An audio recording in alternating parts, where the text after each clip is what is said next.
नमस्कार। गाय हो, भैंस हो या किसी भी जानवर का जो दूध है, वो हमारे लिए बहुत उत्तम है। शुक्रल है, शुक्र को उत्पन्न करने वाला है, कफ को निर्माण करने वाला है, पवित्र है, मन को प्रसन्न करने वाला है। गाय के दूध में बहुत सारी बातें बताया गया है। ओके? लेकिन हम अब आज कुछ ऐसे बातें आयुर्वेदिक कयदेव निघंटु इस ग्रंथ के रेफरेंस से सीखने वाले हैं, पढ़ने वाले हैं।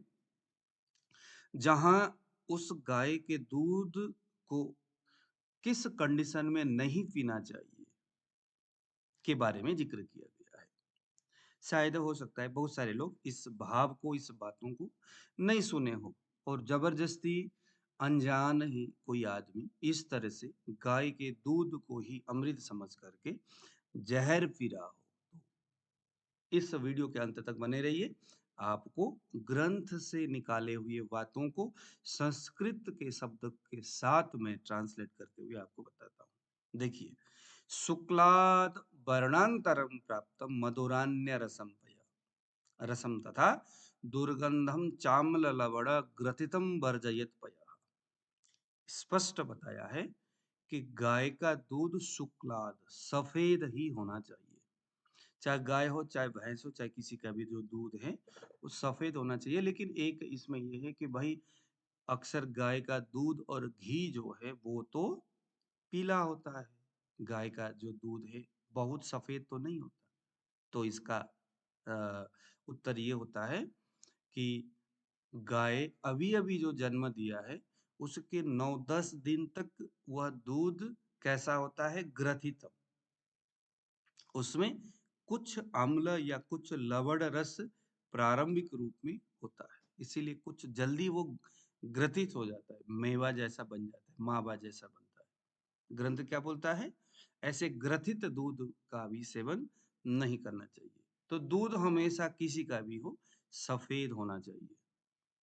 गाय जब बैल के साथ उसका दोबारा संबंध होता है, दूध देते हुए गाय भी, कहते हैं उसके बाद गाय का दूध नहीं पीना चाहिए, क्योंकि उसके बाद क्रमशः जो दूध है वो पीले रंग में परिवर्तित होता हुआ जाता है। उसका जो दूध है वो सफेद से शुक्ल वर्ण से विहीन होता हुआ जाता है। ग्रंथ क्या बोलता है?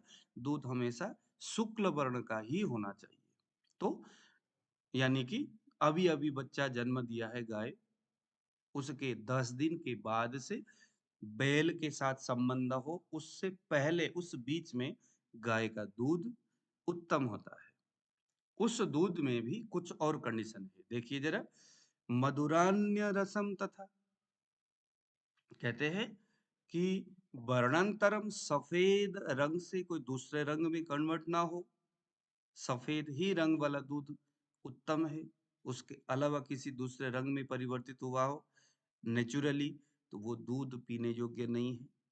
मधुरांतरम, मधुरान्य रसम तथा, मीठे गाय का दूध होता है, भैंस का दूध मधुर रस वाला होता है, लेकिन उसके अनंतर कोई और रस और उसका स्वाद आपको महसूस हो, तो भी वह ज्यादातर खट्टा और नमकीन, यह जो रस है वो गाय के दूध या किसी भी दूध में, भैंस और गाय में, बकरी का जो दूध है वो कुछ नमकीन जरूर होता है, लेकिन उसमें भी सीधी सी बात, यहाँ पर किसी जानवर के दूध के बारे में नहीं बताया है।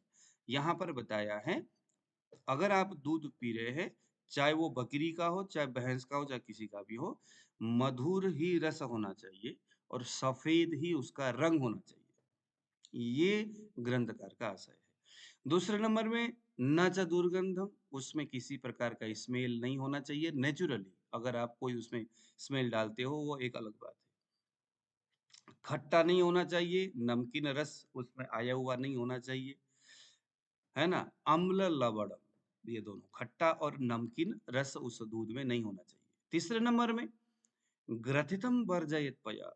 पया यानी जो दूध है, चाहे भैंस का हो, गाय का हो, किसी भी जानवर का जो दूध है, वो ग्रथित नहीं होना चाहिए। ग्रथित का मतलब है जैसे हम कुछ सिरका वगैरह डाल करके दूध को फटाते बाद में पनीर का हम लोग पनीर तैयार करते हैं।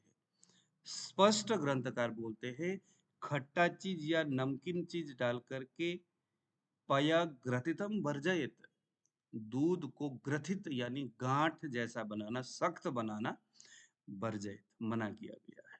क्यों? क्योंकि यह ऐसा निंदित दूध, वो दूध जो है ना निंदित अवस्था में चले जाएगा और वो आपको बाद में दिक्कत करेगा। क्या दिक्कत करेगा देखिए जरा।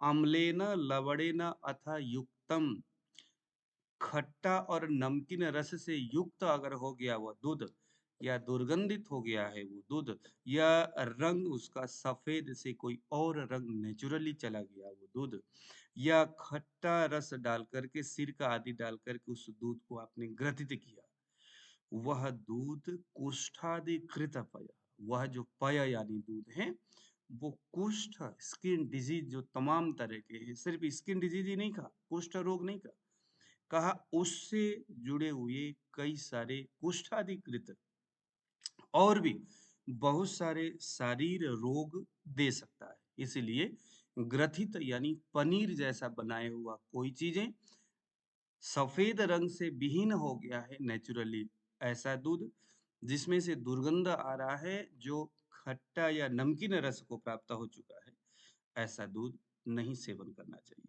आगे देखिए जरा 100 159 में क्या बोलते हैं, मुहूर्त पंचका दूर्ध्वम क्षीरम व्रजते विक्रियाम स्वरितम तद गुणात तद विगुणात काला अददित्वा ततो विषम। आलो जी, मुहूर्तम पंच का दूध, कहते हैं गाय का जो दूध है, एक मुहूर्त, इसमें 5 मुहूर्त से ऊपर गाय भैंस किसी के भी शरीर से दूध निकलने के बाद 5 मुहूर्त से ऊपर वह दूध पीने योग्य नहीं रहता। यही बोलता है, मैं मन से नहीं बोल रहा, मुहूर्त पंच का दूर्गम क्षीरम व्रजति विक्रिया, वो विक्रय स्वरूप का हो जाता है। ठीक है, मुहूर्तम पंच का दूर्गम क्षीरम व्रजते विक्रियम, विक्रियम का मतलब है कि जैसे दूध फट जाता है उस स्वरूप को प्राप्त होता है।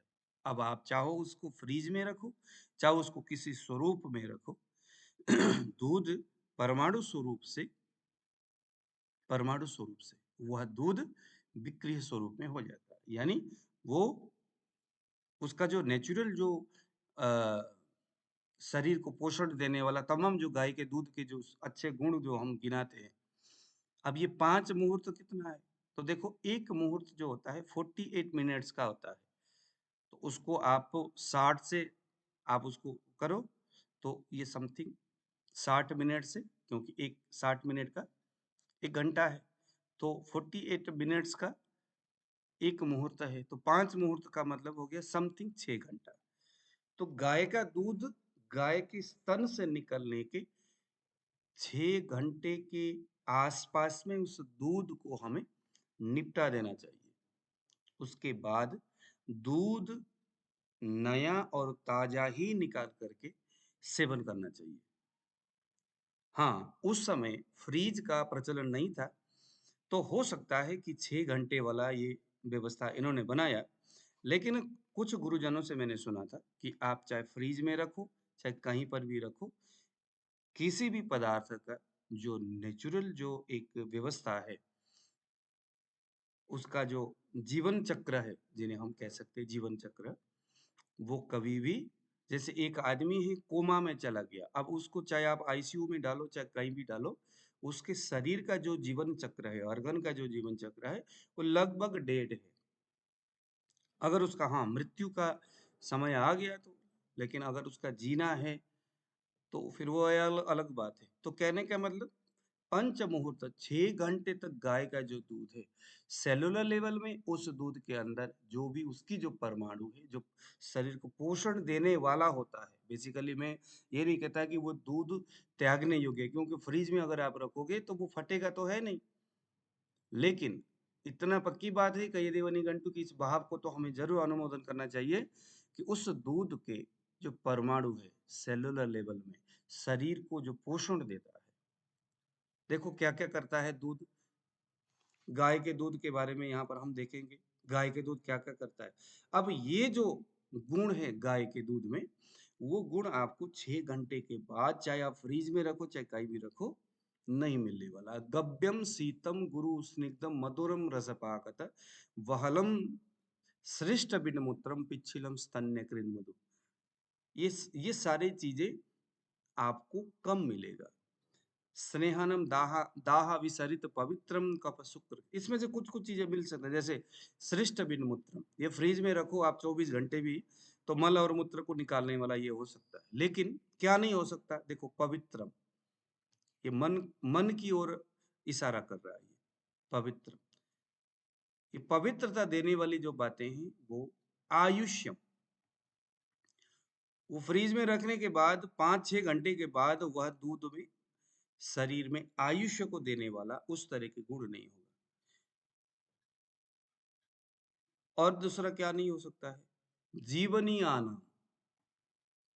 देख रहे हो यहाँ पर सेलुलर लेवल में हमारे शरीर के अर्गन को, हमारे ब्लड को जो जीवन देने वाला गुण गाय के दूध में बताया है, वो 6 घंटे के बाद चाहे आप कहीं भी रख लो, वो नहीं होने वाला। सर्व क्षीर गुरुत्तम, सभी प्रकार के दूध में सबसे उत्तम माना जरूर गया है, लेकिन वही है कि 5 मुहूर्त के बाद वह दूध सभी दूध से उत्तम नहीं होगा। यानी वो जो नया और ताजा निकला हुआ दूध है, उस दूध से उत्तम बेसिक नहीं होने वाला। ब्रीह्मण, ये ब्रीह्मण कर सकता है चाहे जितने मर्जी घंटा रखो, ठीक है। पथ्यम, अब ये पथ्यम भी नहीं हो सकता। पथ्यम का मतलब है जिसको हम रोज सेवन कर सकते हैं, उस पदार्थ को हम पथ्य कहते हैं। तो ऐसे ऐसे कुछ कुछ चीजें हैं जो हमें उससे नहीं हो सकता। बाले वृद्धे क्षते छीणे व्यायामे क्षुत वदति कृषे। बाल, वृद्ध, क्षत और छीण हुआ व्यक्ति को गाय का दूध उत्तम माना गया है। लेकिन हाँ वही कि 5 मुहूर्त से पहले पहले वाला जो दूध है वो इन सारी चीजों को करता है, ठीक है। तो ये सारी बातें हैं, ये मैं अपने मन से नहीं कह रहा हूँ, ये ग्रंथ के इस सूत्र के माध्यम से मैं आपको समझाने का प्रयास कर रहा हूँ। अगर आपको ये बात अच्छा लगा, या आपने कभी सुने हो, या आप इस विषय में किस तरह के राय रखते हैं, प्लीज आप इसको कमेंट बॉक्स में लिख करके आप जरूर आप शेयर करें। नमस्कार, दीजिए विदा, नमस्कार।